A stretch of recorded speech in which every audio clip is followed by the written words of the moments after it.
Hi, I'm Joe Saunders of Miniature Landscape Hobbies, and in this episode, I'm going to reveal all the secrets in Battlefront Miniatures' new book for Team Yankee, Red Dawn: The Invasion of America.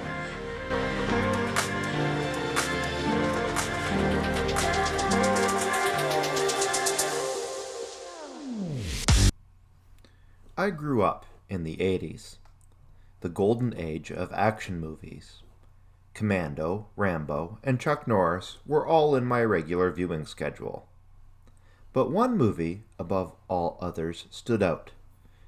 An almost perfect epic of struggle between great powers, starring the then acting greats Patrick Swayze and Jennifer Grey.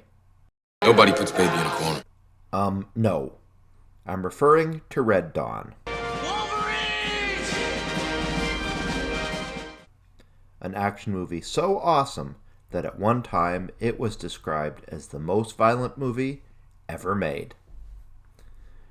Fast forward to 2022, and I'm sure Red Dawn no longer has this distinction. Beyond this, it was rebooted. Badly. And we'll ignore that one. But the original remains awesome. And yes, the movie proves that you can actually put baby in a corner as long as you are a Hind gunship. But this is not what we're here to discuss. We're here to talk about Battlefront's new book, also called Red Dawn. What the clever people at Battlefront have done is meld the Team Yankee storyline into the timeline from the original movie.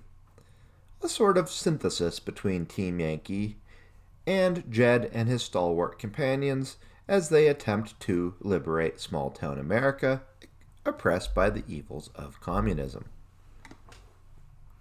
What has resulted is a really nifty book that broadens the Team Yankee storyline, offering new gaming opportunities, units, and models.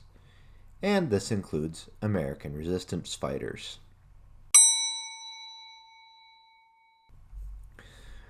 The story presented in the book is not itself a carbon copy of the movie. Instead, the broad elements are molded to the Team Yankee timeline in a very plausible way. They set up the background with Battlefront's usual skill, laying out both a northern and southern front to the Soviet attack on America, which includes Canada in the northern sector.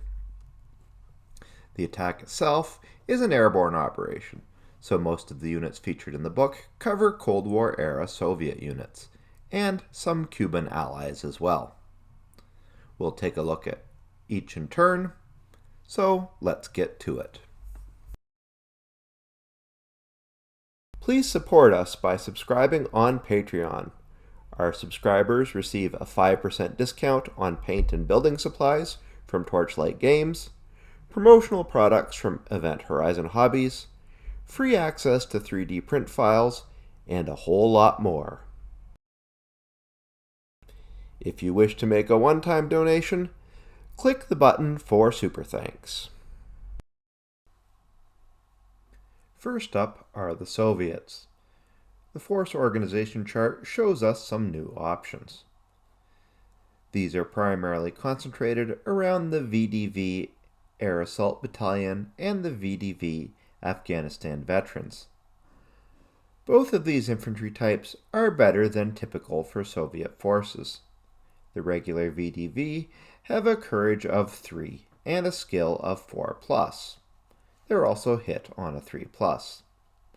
This is marginally better than regular Soviet infantry that are usually suffering in the skill department.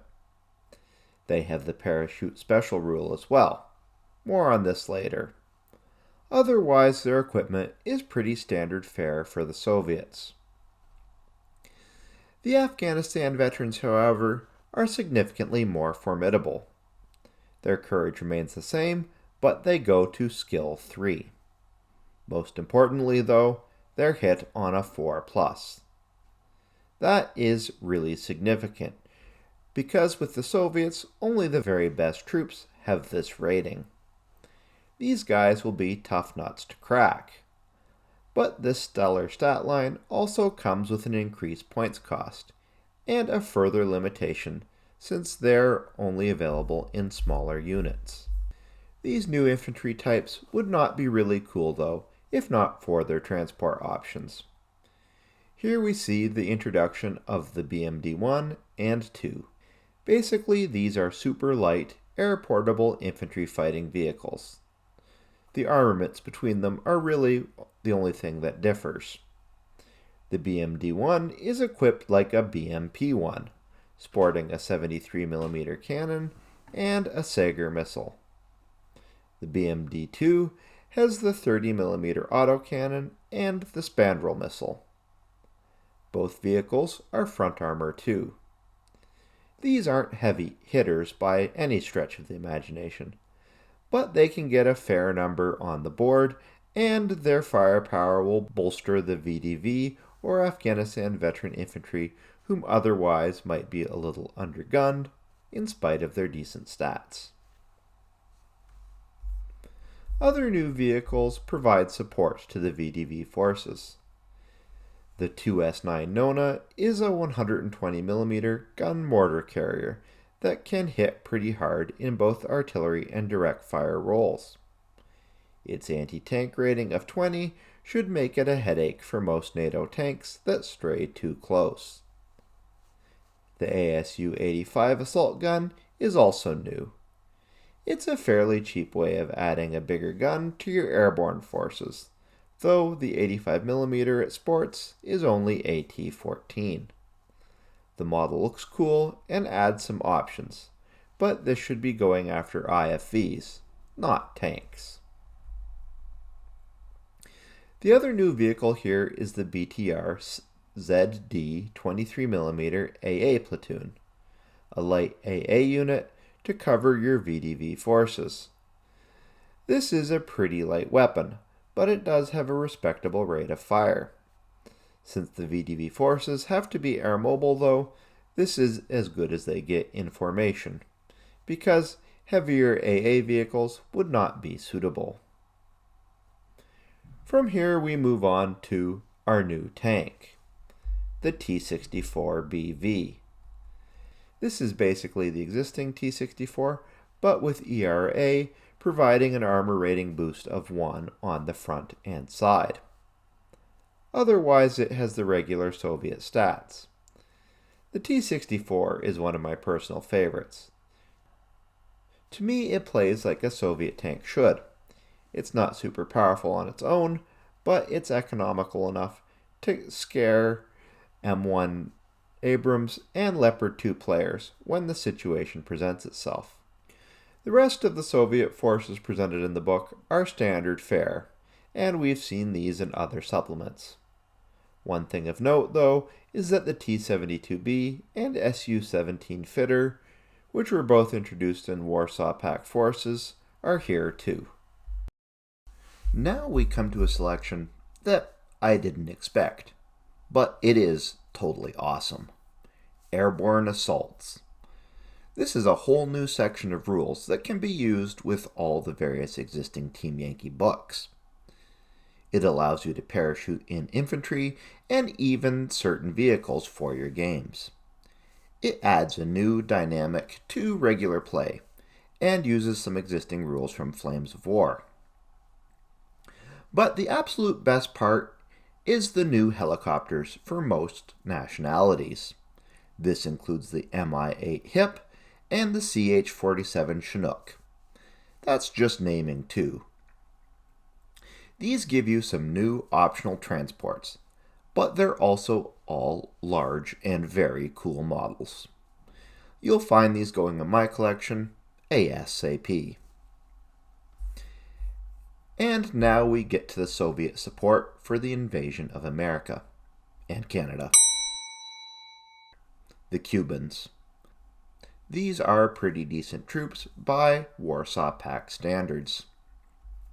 They have a boost to their skill, being a 4+, and they also have a pretty standard mix of Soviet equipment. One thing to note is that they tend to have older model vehicles.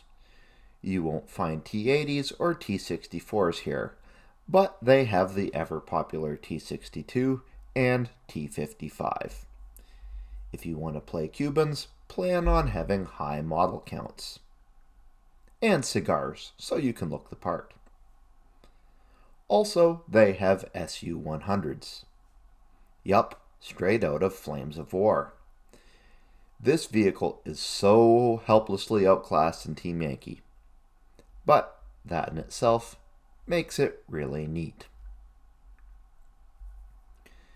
Then we get back to Jed and the Wolverines. US Irregular Forces. These are small units of conscript troops. Nothing stellar, but they're kind of decent when you consider that they deploy differently. They are basically always in ambush, but can show up in no man's land or even your opponent's deployment zone. They also can take pickup trucks for transport. Following this, there are a few new scenarios, all inspired by events in the movie. The original one, not the one with Thor. These are all small points level narrative run games, good for small skirmishes, and they'll probably play quickly. As always, the book is rounded out with previews of the new models that we'll see in the upcoming months. I'll be looking to get my hands on the Soviet starter force for sure, if only for the cool objective marker.